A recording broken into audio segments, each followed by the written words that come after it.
Majority of my first 2-3 years of my childhood in America was here.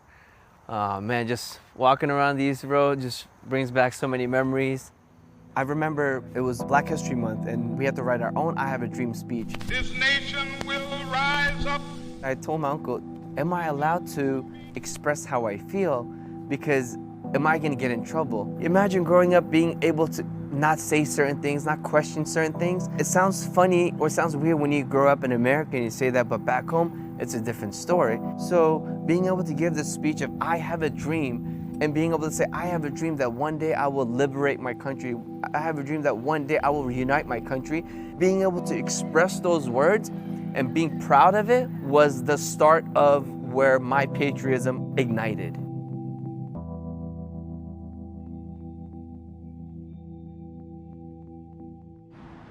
Amir Kashgari is an American citizen, but he was born in the Xinjiang Autonomous Region of Western China, home to around 11 million Uighur Muslims. China is home to one of the worst human rights crises of our time. It is truly the stain of the century.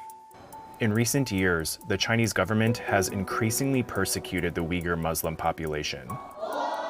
Today, more than 1 million Uyghurs are believed to be detained in what the Chinese government calls re-education centers, meant to fight extremism and separatism.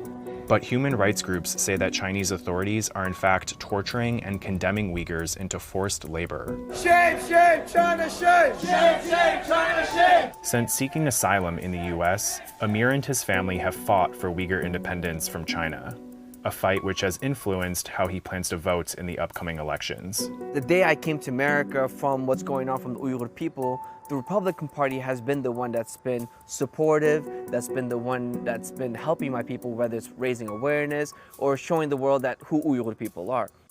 Amir says his family suffered persecution and intimidation firsthand. After speaking out against the Chinese government, Amir recounts that his mother received warnings that her life was in danger. Amir was only 5 at the time, so she fled to the US to seek asylum. 2 years later, Amir, his dad, and 2 brothers joined her. Once we landed, I saw my uncle at first, and then once he brought us inside, I saw my mom. It was the most happiest moment of my life. It was that moment that I was like, my family is reunited one more time. China had the worst year. In June, President Trump signed the Uyghur Human Rights Policy Act of 2020, which passed Congress with overwhelming bipartisan support.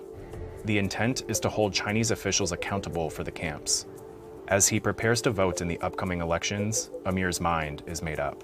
If you look at it, from my vote, it's going to the Republican Party because seeing the Trump administration, how Pompeo, Marco Rubio has attacked China left and right, the re-education camps, the torturing, you name it, how they're exposing them, I'm so happy.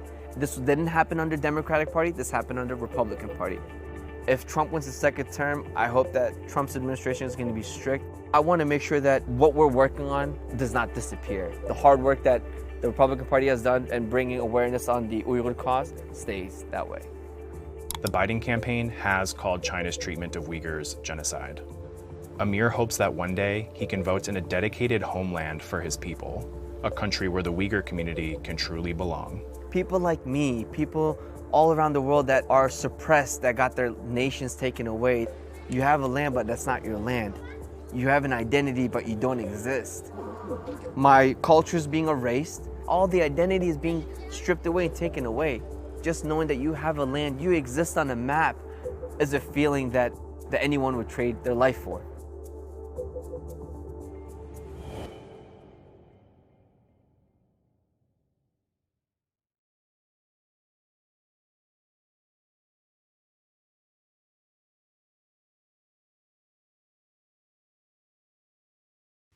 Hey, NBC News viewers, thanks for checking out our YouTube channel.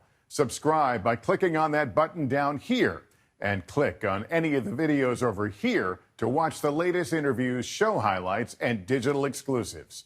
Thanks for watching.